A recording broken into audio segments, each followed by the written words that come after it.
There's no such thing as a 5-minute sandwich. We say that to each other all the time now. When I sat down with Jessie and she told me that she would never be able to talk to somebody at Subway corporate headquarters, if you were going to make the ultimate sandwich, what would you make? I would make a Cuban.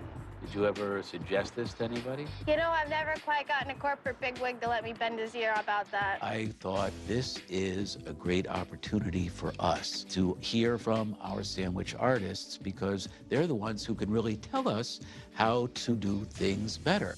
Hey, look, it's on. Hey, everybody. How you all doing today? Undercover Boss prompted us to find more Jessies around the world who had great ideas the way Jessie did. Go down the line and make your sandwich. Bread's already cut. Grab a plate. We get sandwich artist ideas all the time. It looks so pretty. Very nice. And we put them through a market test with our research and development department as a result of Jessie. Jessie, I want to point out that my sandwich is finished before anybody else. Didn't you start before anybody else, Don?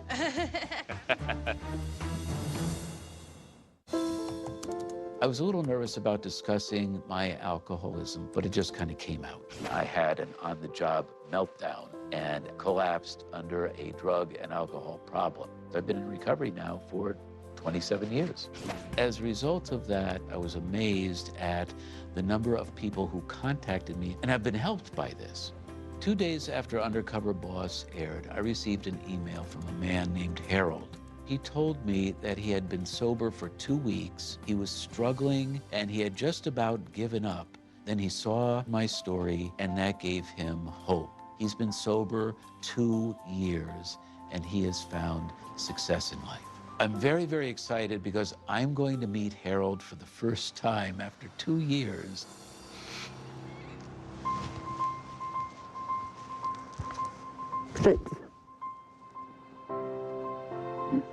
It was absolutely wonderful to finally meet Harold. It's good to meet you. It's good to meet you. To see his sincerity and how much what I shared truly touched him. The difference you've made in my life. When I watched your episode, Donna had days of sobriety, not even weeks. And I see that you're in charge of a multi-billion-dollar company. When you admitted what you did on national television, and that was really powerful for me. You became a real serious role model for me. I don't think you'll ever know how grateful I am to you and to Undercover Boss. After doing that show, when you sent me that email, it really made everything worth it for me. You helped me to see what this show meant. I didn't ever expect you to answer. No guy at the top is going to talk to a little guy. But it's not a little guy. You know, we're all the same. You made me realize that. We got to give each other hope. This is just the beginning. I certainly hope so. I'm very grateful that my experience on Undercover Boss has enabled me to help other people all around the world and maybe even make the world a little bit of a better place.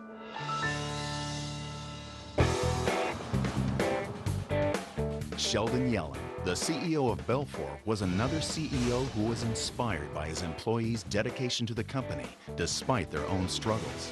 So I was homeless for a little bit. And I lived in a boxcar from a train. Imagine that. And you're smiling every day. Yeah. You have a great attitude. I'm glad I'm here.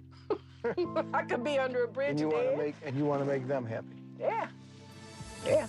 Along the way, I learned to look more inward and to realize who I really am.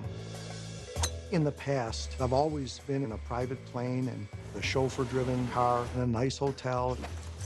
How are you? Today, I travel more modestly. I'm very comfortable now in my taxi cabs. It's a different way of traveling for me. I'm very capable of opening my own doors, very capable of carrying my own briefcase. I think it's been a great experience and has brought me closer to where this company pulses. Since Undercover Boss, I often go out on the front lines today. I show up unannounced on a job site. Who? Laura? Laura. Nice to see you, Sheldon. You too. Everything's good? Yes. Get to see what is really going on. I get to hear what we're doing right. I get to hear what we're doing wrong. Paperwork, what I've noticed, is different in a lot of various offices that I've been to. If you're trained one particular way, I feel everyone should be trained that way. We need more uniformity. Correct. And my priorities have changed in that I get to be with the people. Good to see you. Everything's good? Everything's good. Got everything under control? So far, so good. And I don't have to sit behind my desk and look at profit and loss statements and balance sheets. I'm humbled to know that my partners are taking care of that. You going to the town hall meeting tonight? That I am. You are? Yes. Okay, good. On Undercover Boss, I committed to doing 6 town hall meetings a year.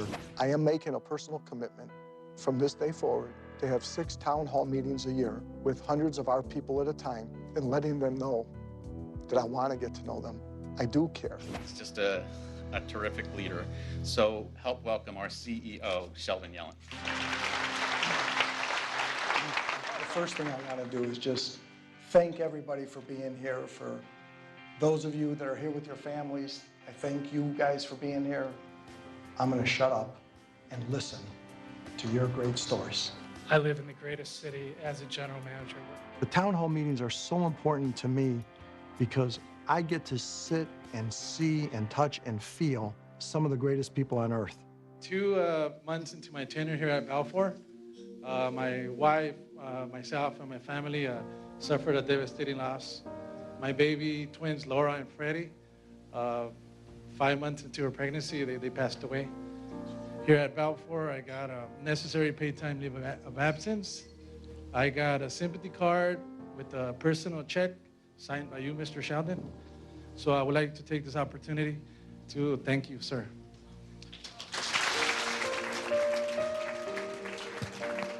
Since Undercover Boss, I get to go out and be as close as I can possibly be with our people. I think it's made me a better person. And I hope, and really hope, that it's made me a better leader. Thank you all for your trust, for your belief, and God bless you and your families and all that you give up to be part of this family. The biggest effect that Undercover Boss had on me was allowing me to become who I really am. I stopped hiding behind that suit and tie image. I stopped hiding in an office in Birmingham, Michigan. I stopped being a CEO and became one of many Balfour people around the world.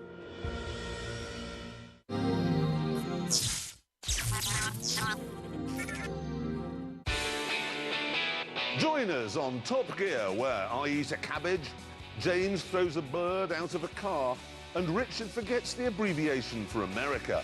The latest season of Top Gear, Sunday on BBC Knowledge.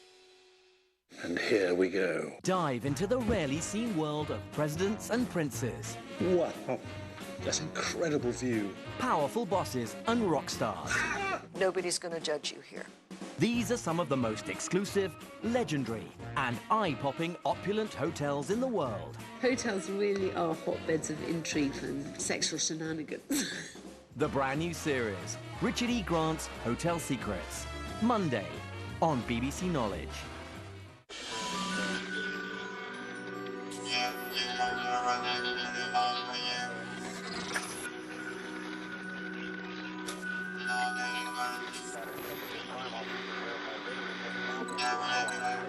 They're the biggest stars on TV. And they've waited 13.798 billion years for this. Make sure you don't miss it. Join me, Brian Cox, Dara O'Brien, and who knows what else. On Stargazing, a new season, Tuesday on BBC Knowledge.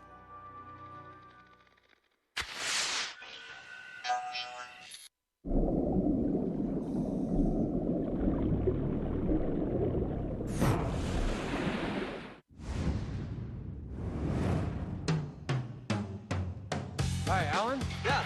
Roger, how are you? Hi, nice to meet you, Roger. Over the years, many bosses have gone undercover to connect with their frontline employees. Wow. My name is Tom. Right. How are you today, sir? It's not a sir.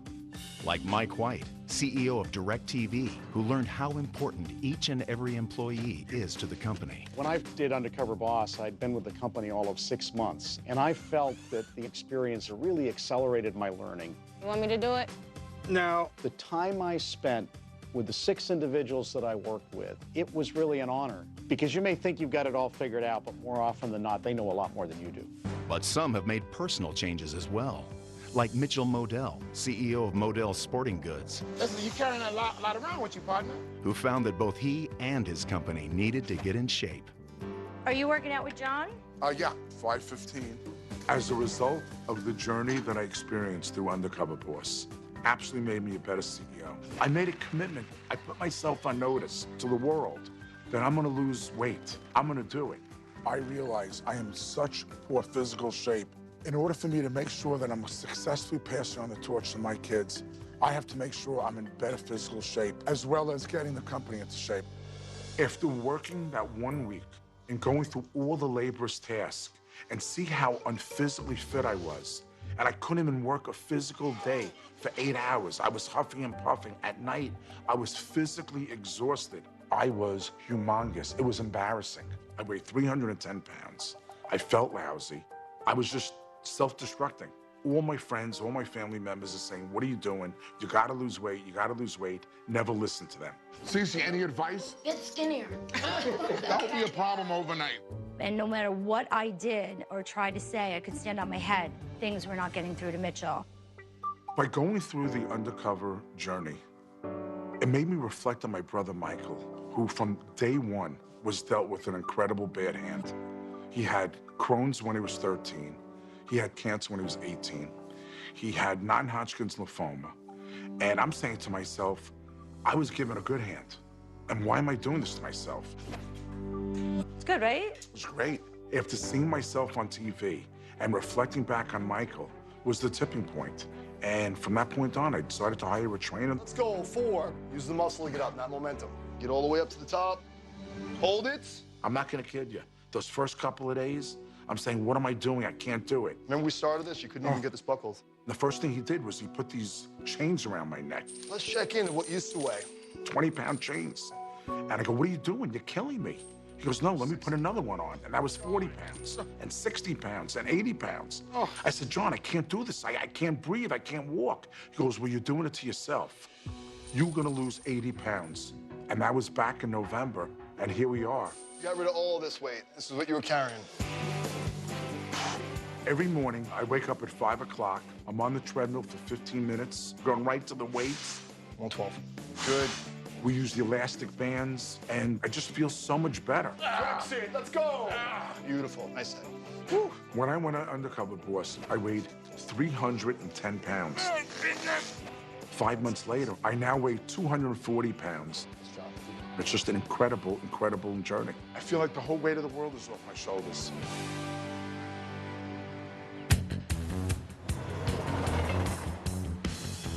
Hey guys, what's doing? Hey, Mitchell, how are you? My business life, my personal life are interconnected. When you're in a family business, you have to have it in your veins. Yesterday was the best day we ever had. I saw that. Unbelievable. We've made tremendous changes in the entire organization, both at the store level as well as the distribution center. So I'm here to see Kirk. Here's Kurt now. How you doing, partner? All righty, what you doing? Kirk was promoted, overseeing all the truck drivers. I think that you shouldn't be a truck driver anymore. I think you deserve to be a yard maintenance supervisor. And he gives me an update on everything that's going on in the distribution center. These are new flat screens. Oh, I love that. And it shows us the daily productivity and how well we're doing with the numbers. Some of the changes that I made at the distribution center is that we implemented an incentive program that all associates could achieve. End of the quarter, there's a payout if we make our mark. So they're excited about that? Yeah, extremely. Great. I have a so much greater appreciation for our people. We really opened up the lines of communication in our company. How you doing? I'm spending half my time living in the stores. In 2 months, I hit over 100 stores. Looks great. Yeah, a lot of changes came about, and it's been such a short time. The morale has changed. You open a lot of people's eyes. The morale in the distribution center is incredible. They truly know that we care about them. I can honestly say for the first time, Michael, my brother, would be very proud that we're really walking the talk. What I appreciate the most